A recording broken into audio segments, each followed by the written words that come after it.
Bom dia, irmãos, graça e paz.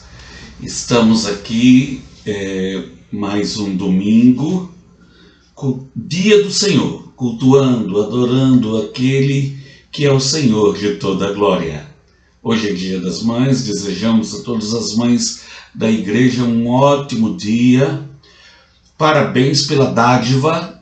Eu acredito que a maternidade é um presente de Deus, não é? Sobretudo quando as mães se deixam orientar, se deixam ser guiadas pelo Senhor e pela sua palavra.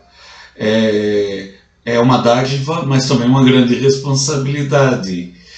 E tanto a maternidade quanto a paternidade, mas hoje é dia das mães.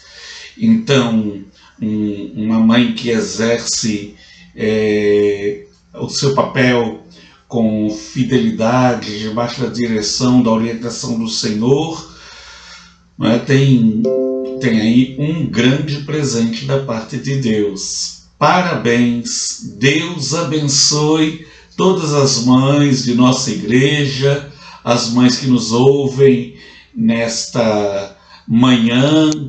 Que Deus derrame a graça e o favor, não é? Sobretudo aquelas que têm filhos ainda pequenos, que se guiem, se orientem na presença do Senhor, no caminho do Senhor. No culto desta manhã, irmãos, nós não estamos reunidos com a nossa família. Foi um dia meio complicado para a gente ontem.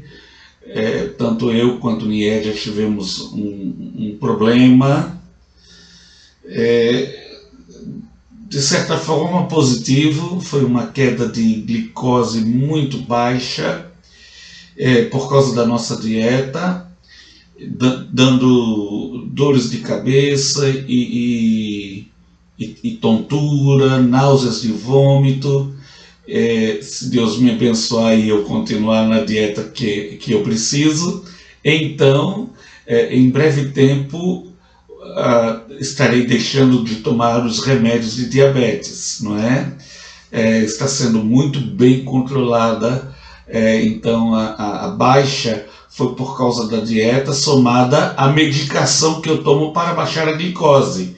E graças a Deus, a glicose está bem controlada. Espero que em breve tempo eu possa deixar de tomar a medicação para diabetes. Então, deixei Niédia e as crianças descansando e nós vamos adorar juntos, louvando o nome do Senhor. Repetindo, parabéns a todas as mães de nossa igreja. Nós vamos iniciar o nosso culto orando ao Senhor, agradecendo por mais um dia e exaltando a grandeza e a glória do Altíssimo. Oremos. Pai querido, Pai amado, nós te louvamos por esse dia que o Senhor nos deu. Te louvamos, ó Deus, porque o Senhor é Deus, o Senhor é soberano sobre a vida e sobre a morte, e o Senhor nos deu a graça de acordarmos nesta manhã, e logo cedo queremos reconhecer, ó Deus, tua majestade como Criador e a nossa posição de adoradores. Reconhecemos, ó Deus, o teu senhorio, a tua soberania, reconhecemos o controle que o Senhor exerce sobre todas as coisas. Ó Deus, nós não estamos alienados, alheios ao que está acontecendo no Brasil e no mundo. Sabemos, ó Deus, que se tem agravado o problema desta pandemia do coronavírus. Isso traz um certo nível de ansiedade, as incertezas e preocupações, mas a despeito de tudo isso, a nossa fé está firmada no Senhor. Ó Deus, nós sabemos em quem temos crido, nós sabemos que tudo está em tuas mãos, ó Deus, E por mais que há muito tenhamos perdido o controle, nós cremos que o Senhor jamais perde o controle. É no Senhor que está a nossa alegria, é no Senhor que está a nossa firmeza, é no Senhor que está a nossa paz. Mesmo, ó Deus, quando não compreendemos, como diz o apóstolo Paulo, que a paz que excede todo entendimento guarde os vossos corações. Nosso coração está guardado, ó Deus, na paz que o Senhor nos oferece. Nós te louvamos então por este dia, em nome de Jesus. Amém. Nós vamos neste momento louvar ao Senhor com o hino número 49 do nosso inário. O hino 49 fala acerca da nossa vitória no Senhor, a despeito das circunstâncias. Mesmo que as circunstâncias, irmãos, dê a mim ou a você a ideia de que estamos perdendo, estamos sendo vencidos, não é verdade. É mera aparência. Diz as Escrituras Sagradas que em Cristo Jesus somos mais que vencedores. Cantemos essa verdade bíblica neste momento.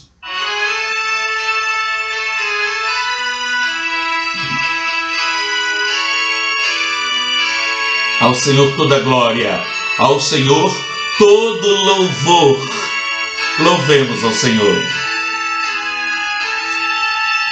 Sempre vencendo, muito vitorioso, Cristo Jesus, o Senhor.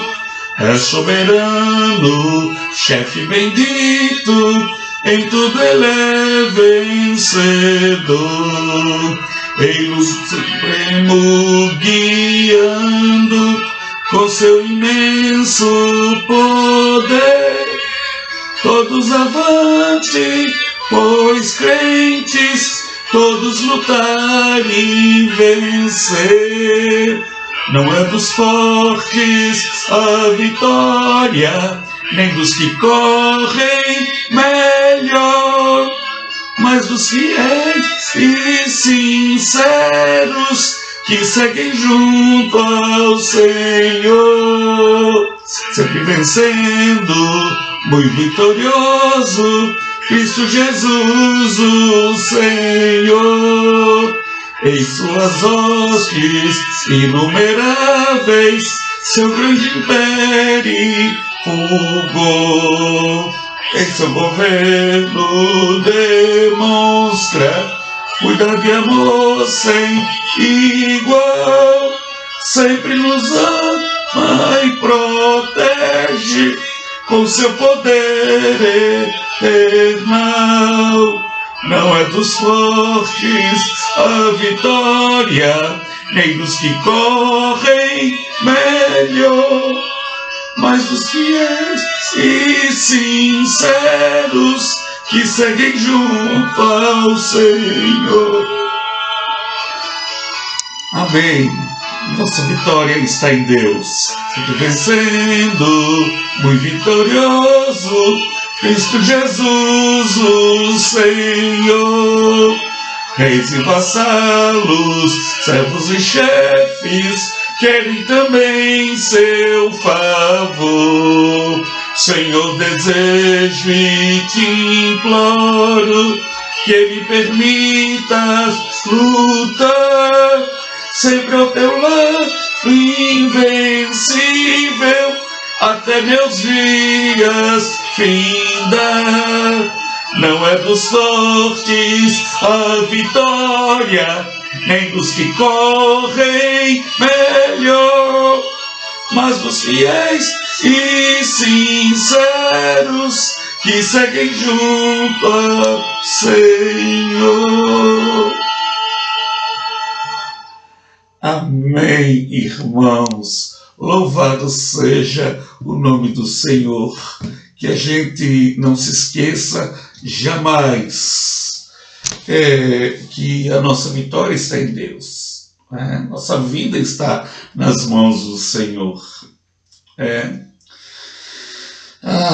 Os inimigos nossos, como diz as Escrituras, a carne, o mundo e o diabo muitas vezes querem passar a perna em nós, ludibriando-nos, tentando nos afastar dos caminhos e da presença do Senhor. E isso nos leva a circunstâncias muito desagradáveis. E precisamos compreender que a vitória está em Cristo Jesus, sempre vencendo, muito vitorioso.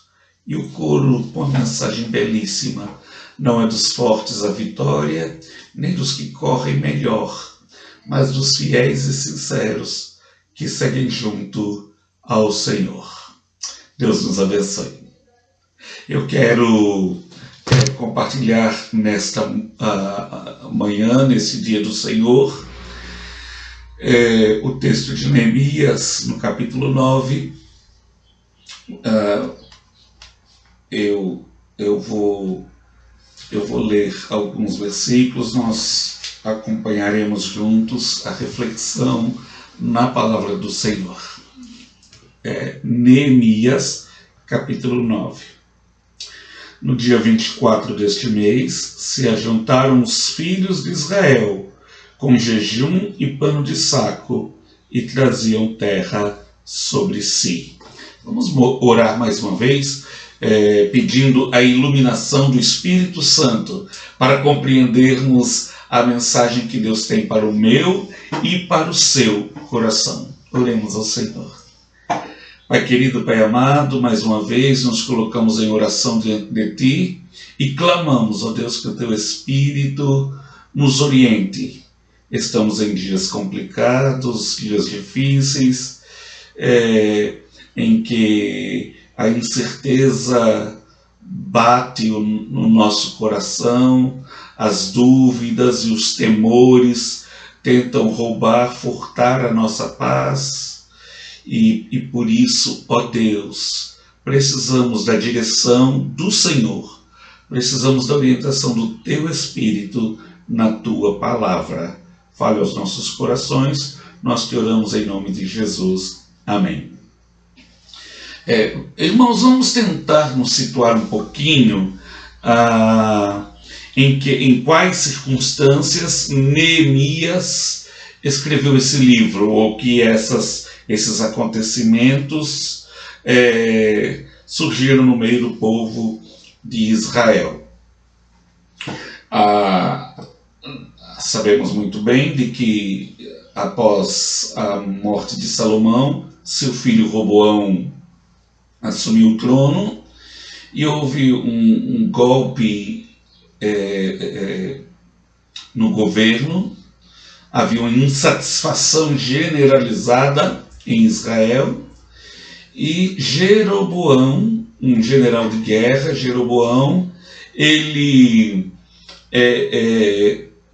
ele provocou esse golpe de Estado, evidentemente com apoio do povo, e o reino foi dividido entre Reino do Norte e Reino do Sul. Reino do Norte com o nome de Israel, Reino do Sul com o nome de Reino de Judá. O Reino do Norte teve vários reis que conduziram a nação à ruína, e a maior ruína, o maior caos provocado no Reino do Norte foi como consequência da idolatria, o culto a deuses pagãos. E o Reino do Norte foi devastado pelos assírios. O Reino do Norte foi devastado completamente. Quem não morreu foi espalhado pela terra. O Reino do Sul, todavia, permaneceu fiel ao Senhor por mais 150 anos após a derrota do Reino do Norte, mais 150 anos. Mas, irmãos, como o povo de Israel, de uma forma geral, era um povo inconstante, volúvel, em toda a sua história, não foi diferente também.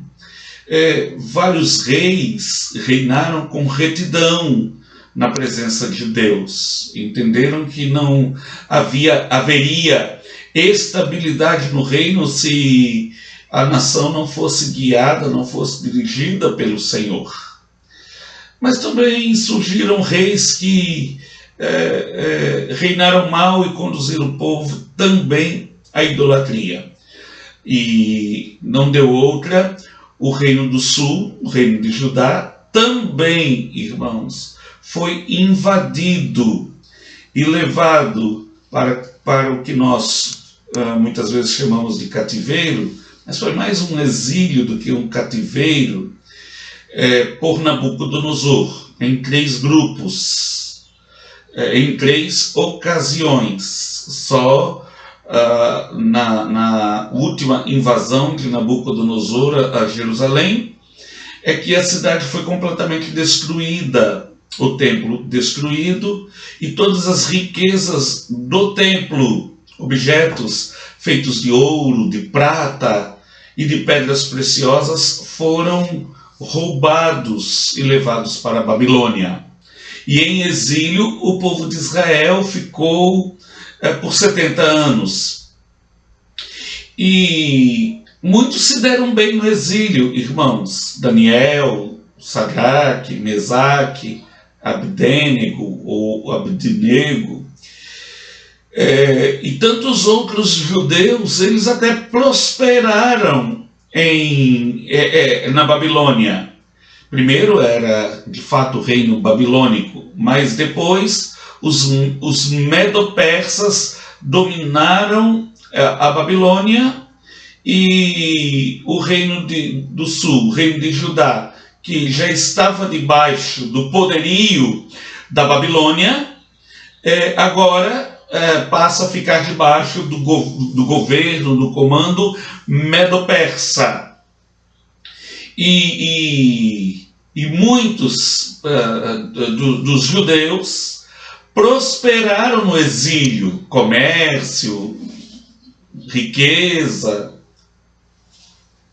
Irmãos, em muitos sermões pregados na Igreja do Prado, eu já comentei que mesmo depois que o povo de Israel, ou o reino de Judá, teve autorização pelos medo-persas a retornarem a Jerusalém,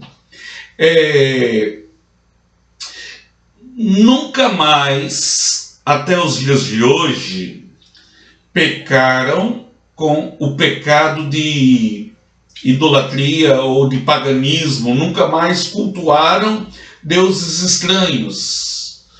Mas, irmãos, o que aconteceu é que após os 70 anos de exílio na Babilônia, eles começaram a receber autorização para retornar a Jerusalém. Foram 3 grupos que retornaram. Um grupo com Zorobabel, outro grupo com Esdras e outro grupo com Neemias. E eles voltaram autorizados pelo rei, ou os reis medo-persas, e autorizados a reconstruir a cidade, autorizados a reconstruir o templo, e mesmo continuando debaixo da autoridade medo-persa, eles foram autorizados a reconstruir a cidade. E, irmãos, o Antigo Testamento termina de uma forma tão desagradável, porque mesmo não havendo pecado contra, ou pecado de paganismo, culto a deuses estranhos, irmãos, o povo de Israel claramente pecou contra o Senhor, com o pecado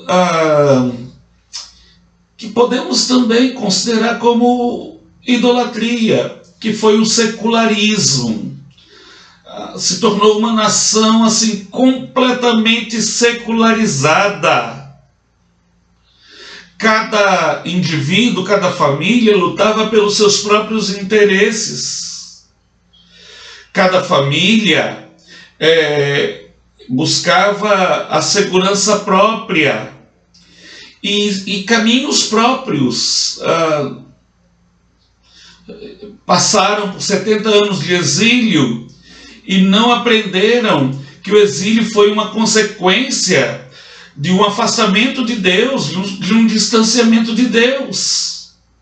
E neste momento em que eles recebem a autorização real para retornar a Jerusalém, irmãos, eles tinham a oportunidade de voltar arrependidos e ter uma espiritualidade mudada, moldada pela palavra de Deus. E não foi isso que aconteceu, irmãos. Não foi isso que aconteceu. Nós lemos e vamos meditar nesse texto, que é de um livro histórico. E no mesmo período,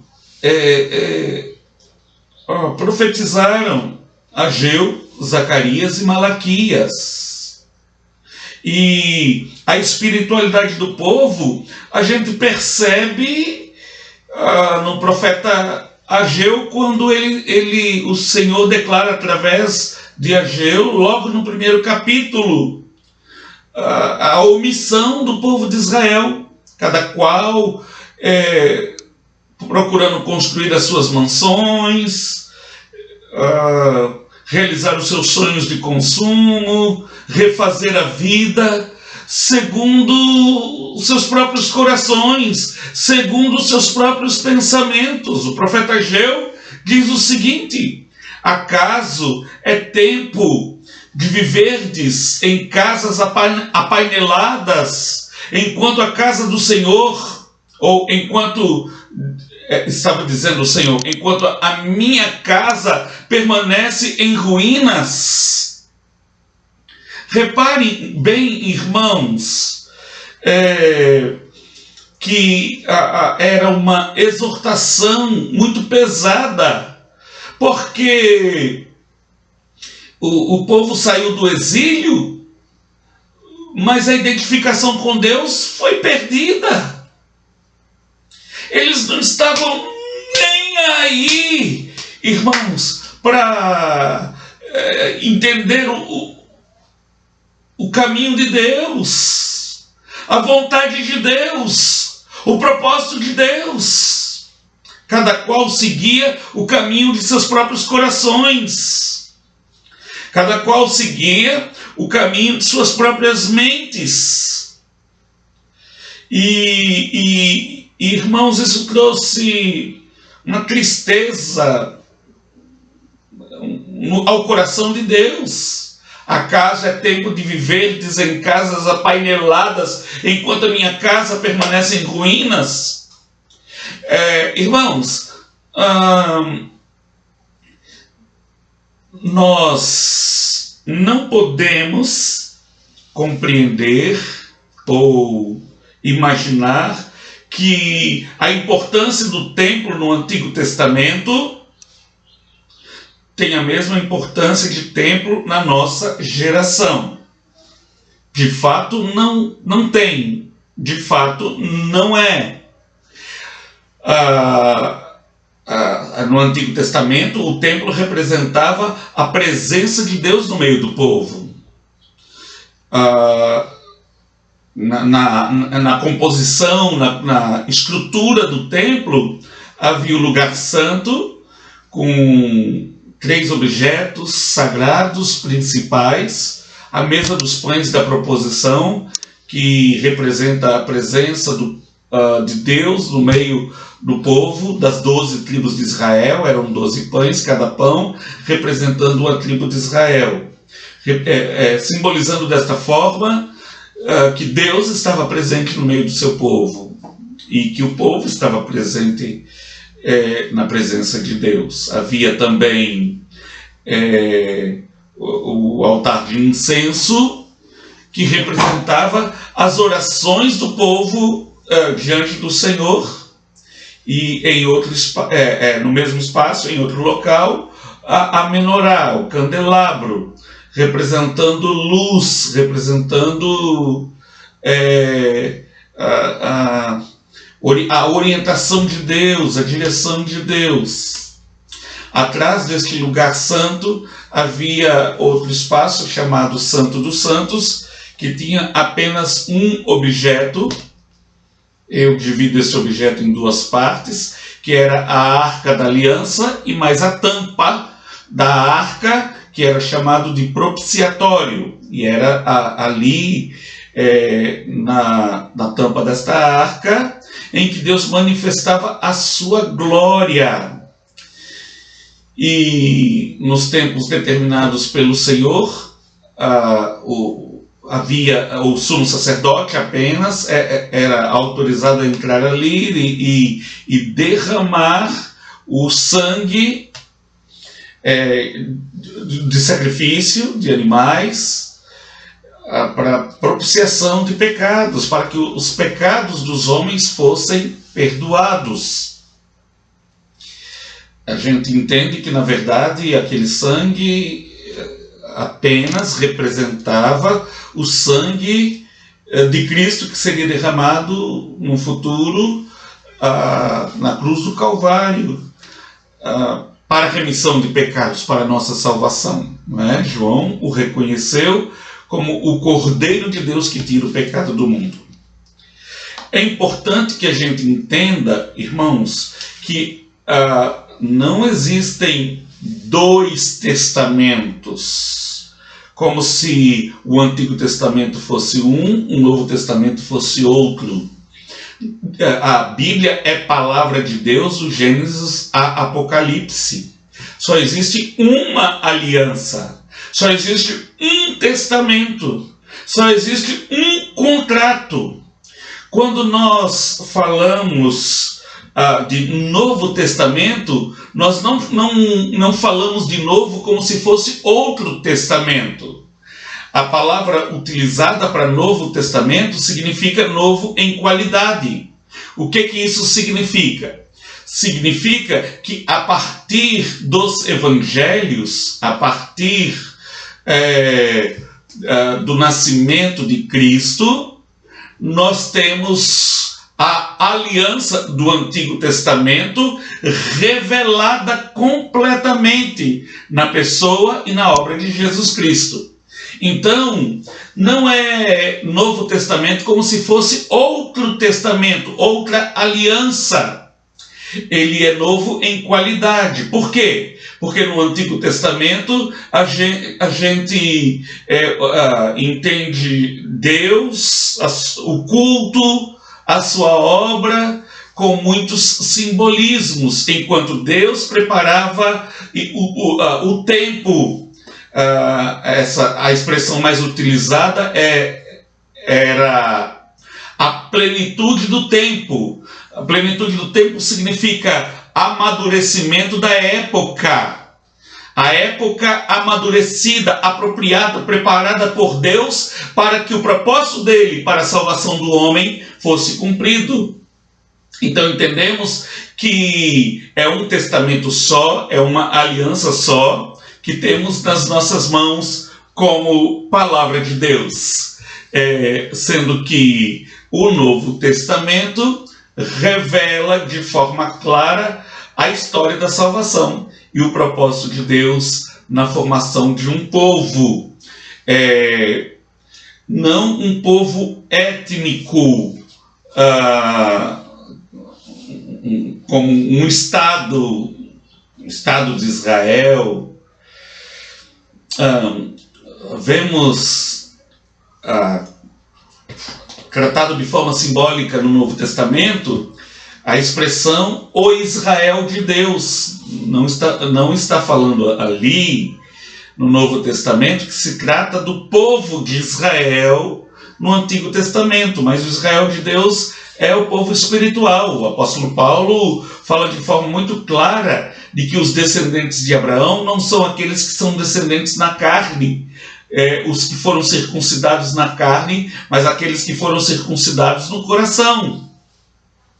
Então, povo de Deus, aquele que é povo de Deus, aquele que é de Deus, pela fé em Cristo Jesus.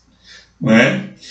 E voltando, irmãos, à situação do texto que lemos em Neemias, nós encontramos um povo que teve seus direitos roubados, que teve a sua cidade completamente destruída, as muralhas destruídas, seu templo representando a presença de Deus completamente destruído e os utensílios sagrados sendo levados para a Babilônia, famílias destruídas, e eles vivem nesse caos em terra estranha, em exílio por 70 anos.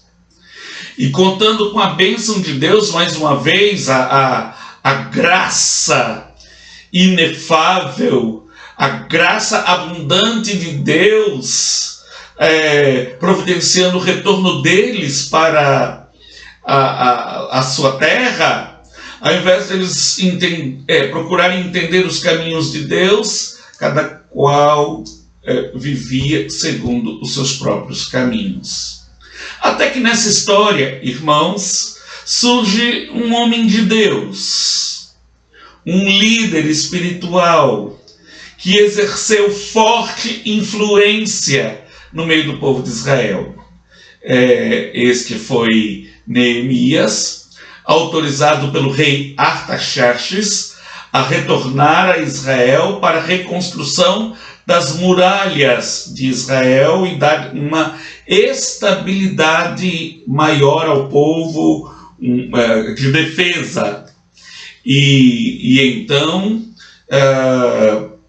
Neemias, isso está lá no capítulo 1 de Neemias, você pode verificar depois. Ele primeiro chora pelo seu povo, chora pela situação. Ele havia recebido relatório daqueles que haviam retornado, da situação que estava Jerusalém, seu povo, sua família, e aquilo traz uma tristeza profunda ao seu coração. E ele sabia que ele só podia recorrer a Deus. Com jejum e oração ele busca o Senhor. E o rei, percebendo profunda tristeza, irmãos, questiona Neemias, porque Neemias era o copeiro do rei, ele trabalhava diretamente com Artaxerxes. Neemias, você está diferente.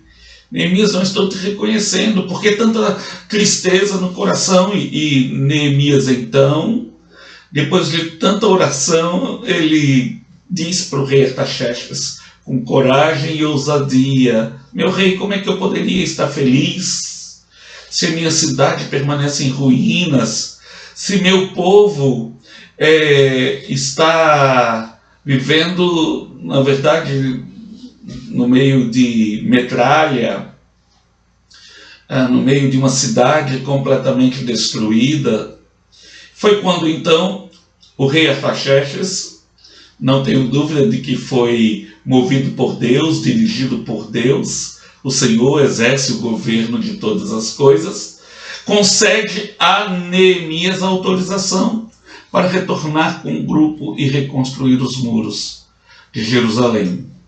Neemias voltou para Jerusalém e percebeu toda aquela destruição, a instabilidade que vivia, inimigos morando aos redores de Jerusalém, que invadiam completamente a cidade.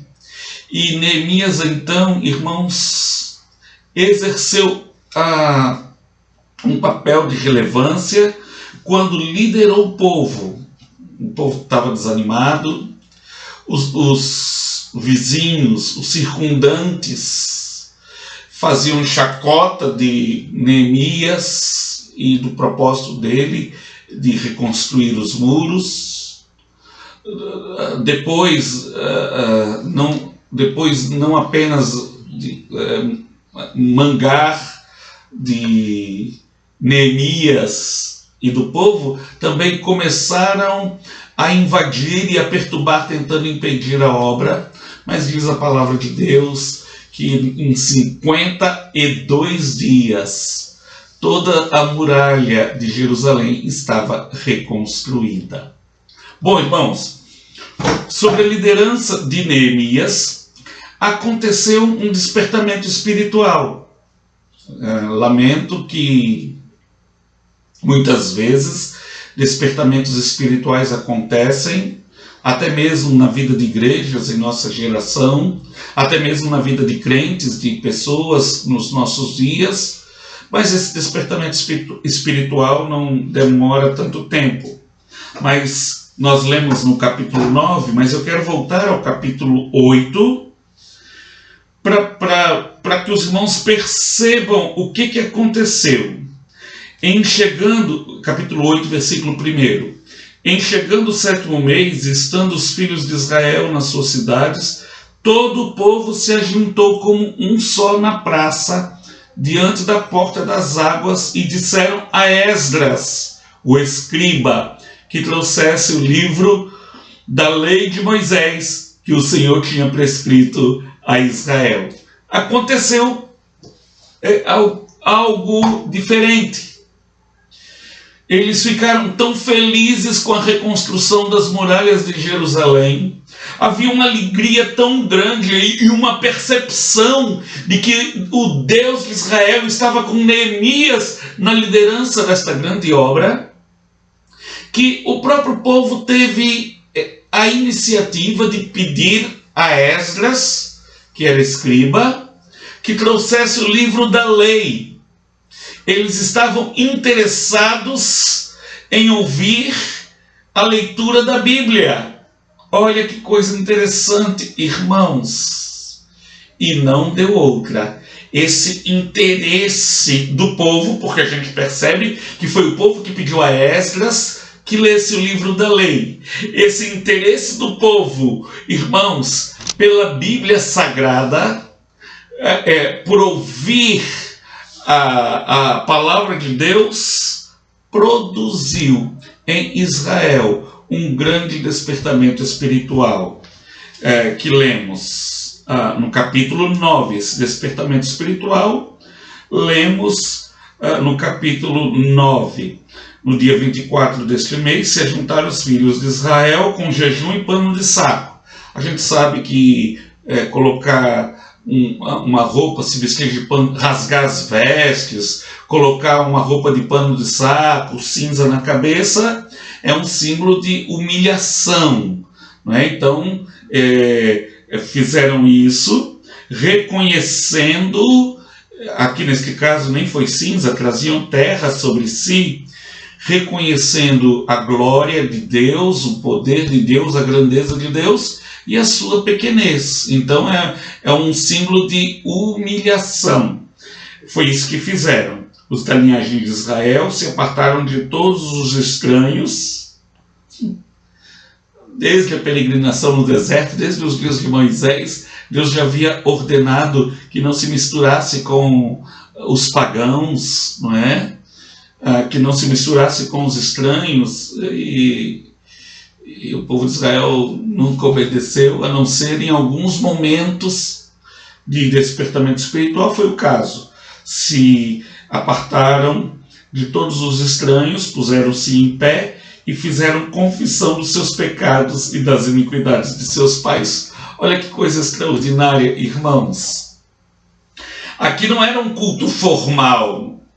Aqui não era um pastor ou um presbítero, no caso do Antigo Testamento, não era um sacerdote, como se tivesse assim, a liturgia de um culto formal dizendo: agora está na hora da confissão de pecado. Todo mundo abaixa a sua cabeça e confessa seus pecados. Não se tratava disso, irmãos. Eles reconheceram a necessidade, porque se viram pecadores, mas eles só se viram pecadores depois que eles se voltaram para as Escrituras. Depois que eles pediram a Esdras que trouxesse o livro da lei e lesse o livro da lei. E eles então perceberam o quão distante eles estavam de Deus. Perceberam que estavam espiritualmente, irmãos, enfermos. Foi isso que aconteceu. Não deu outra. Quando eles deram crédito às Escrituras Sagradas, entenderam que estavam em pecado. E aí eles fizeram confissão dos seus pecados e das iniquidades do seu pai. Levantando do seu lugar, leram o livro da lei do Senhor, seu Deus, uma quarta parte do dia, um dia de 24 horas, a metade seria de 12 horas.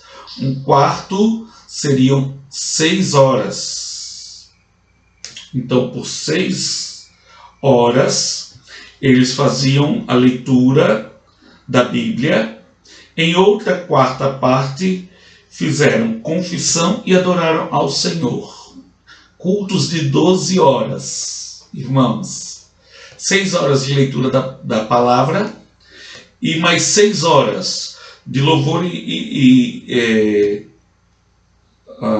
mais 6 horas de confissão e adoração. Não dá para saber quanto tempo era de confissão e quanto tempo era de adoração.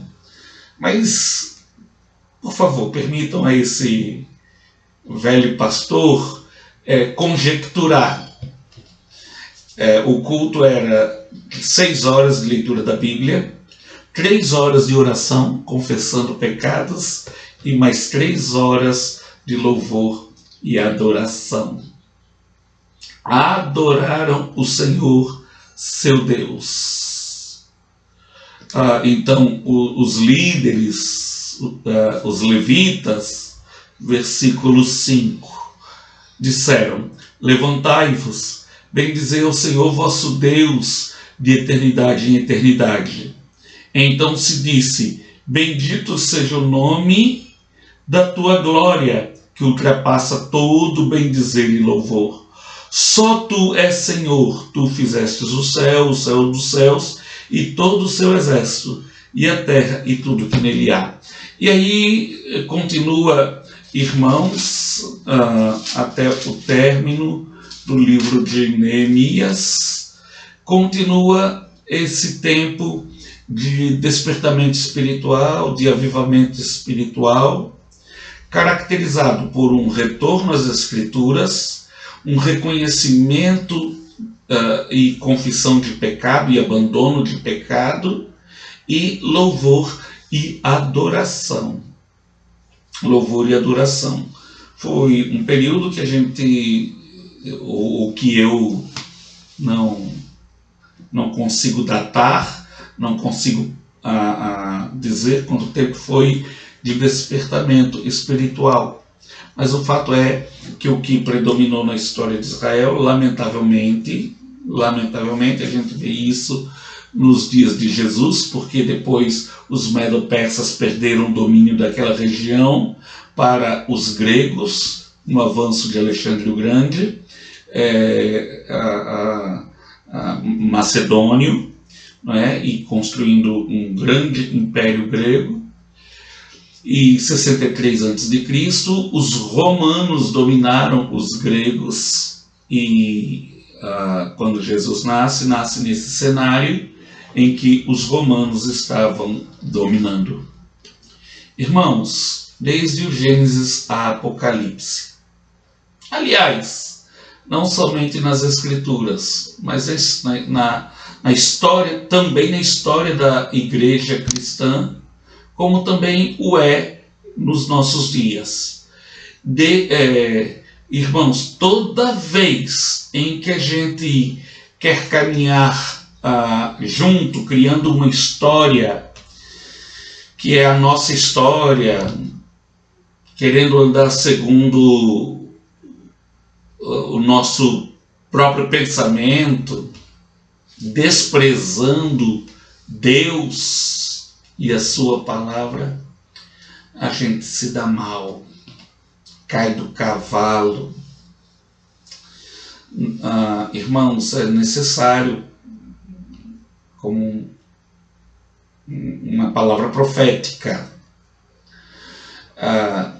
Profeta, por favor, não entendam mal a minha expressão profética, uma vez que eu sou responsável por Deus para transmitir a sua palavra. Toda vez que a gente tenta trilhar os nossos caminhos segundo os nossos desejos, segundo a nossa vontade, segundo a inclinação do nosso coração, a gente se dá mal. A gente se dá mal. O contrário é verdade. Toda vez em que a gente trilha os caminhos do Senhor, os caminhos que o Senhor abre, os caminhos que o Senhor determina para a gente andar, para a gente viver, então, irmãos, as coisas são mudadas, nossa vida é transformada, nossa perspectiva da história é mudada, nossa forma de encarar, de entender o coronavírus é mudado, a nossa maneira de entender as broncas, os aperreios, os problemas que enfrentamos é mudada. E também, muitas vezes, Deus deseja operar milagres, Ele também opera milagres, o Senhor cura, o Senhor restaura lares, restaura família. Mas, irmãos, não são segundo os nossos caminhos, são segundo os caminhos do Senhor. É segundo a orientação de Deus. Lamentavelmente, irmãos, nós somos uma sociedade completamente secularizada e os crentes não estão fora desta realidade, não. Nós temos uma quantidade imensa de crentes que é completamente secularista, completamente materialista. Vive para o que é seu. Vive para satisfazer o que é sua vontade, quais são as suas necessidades. E não compreende, irmãos, que uma vida saudável e plena é uma vida que é indicada, instruída, orientada, guiada pelo Criador, pelo nosso Senhor. Que a gente possa aprender a lição, irmãos, que Israel muitas vezes entendia, outras vezes não, com tanta inconstância, mas que possa haver maior constância na minha vida e na sua vida, no meu coração e no seu coração. Possamos compreender, irmãos, que a vida plena a gente só alcançará quando nós reconhecermos os caminhos, irmãos, os mostrados, apontados, preparados por Deus para que a gente possa trilhar. Deus possa nos abençoar. Paz, alegria em tempos como esse só podem ser sustentados pela graça de Deus, pelo agir, pelo intervir de Deus nas nossas vidas.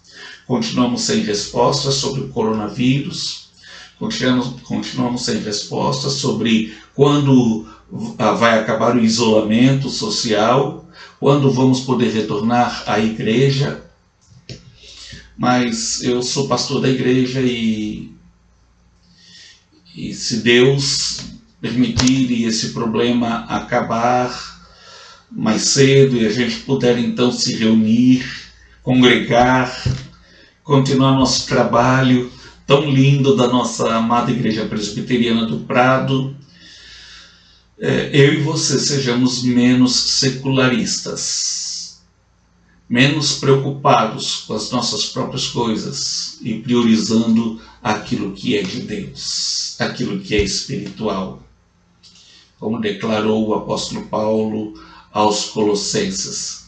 Pensai nas coisas que são lá do alto e não nas que são aqui da terra. Saudade dos irmãos, saudade da minha igreja. Irmãos, enquanto homem, enquanto crente, enquanto pastor, enquanto servo do Deus vivo, eu tenho lutado junto com a minha família para mantermos uma espiritualidade cristã sadia, saudável, solidificada, baseada na palavra de Deus. Essa é a minha recomendação. Eu vou dizer uma coisa, eu fiquei um pouco triste, ou tenho ficado um pouco triste, porque a cada dia que passa, menos pessoas, menos irmãos da igreja estão acessando os cultos online. Não sei qual é o motivo, né? Eu tenho consciência que eu sou um pastor muito limitado, mas me preocupa, porque este é o canal em que a igreja é pastoreada pela exposição da palavra de Deus.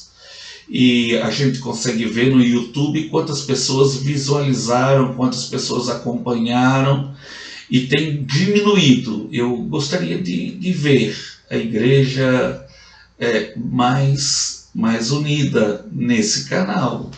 Gostaria de ver que a igreja está priorizando o culto público, a adoração pública, como um reflexo da espiritualidade que acontece no dia a dia na sua vida. Tá bom? Essa é uma preocupação pastoral, e eu gostaria de pedir a você que não tem assistido ou cultuado ou adorado junto através desta mensagem gravada, que mude de atitude e assista, deixe ser instruído pela palavra. Deus abençoe seu coração. Nesse momento nós vamos orar e na nossa oração vamos agradecer pelo Dia das Mães. Não é? Parabéns novamente a todas aquelas que nos ouvem nessa manhã, pessoas a quem Deus deu a graça, a dádiva de ser mãe. Parabéns. Deus abençoe em nome de Jesus. Oremos. Pai querido, Pai amado, nós que estamos em culto online, mas com um profundo senso de limitação, de pequenez, de dependência de Ti, ó Deus, nós buscamos a Tua face. Pedimos que o Senhor nos livre, ó Deus, de tanto secularismo, de tanta preocupação, ó Deus, com a matéria, o materialismo, preocupação excessiva, ó Deus, com os nossos sonhos e desejos, enquanto muitas vezes, ó Deus, espiritualmente nós estamos decaídos. Diz a Tua palavra que nós somos casa espiritual, habitação do Espírito Santo. O templo do Antigo Testamento, ó Deus, não tem o mesmo significado do templo na nossa geração. O templo fechado, ó Deus, tem problemas, tem implicações, mas, Senhor, nós sabemos que nós é que somos igreja, corpo vivo de Cristo. Nós é que somos habitação do Senhor. E quando nós, ó Deus, deixamos o Senhor e a sua vontade, a sua palavra, como algo secundário nas nossas vidas, nós acabamos, ó Deus, repetindo os mesmos erros de Israel. E não permita, ó Deus, que as coisas espirituais sejam secundárias, mas o Senhor, sua palavra, sua glória, ó Deus, sejam prioridades na nossa vida. Também queríamos pedir, ó Deus, que o Senhor abençoe todas as mães que nos ouvem neste programa.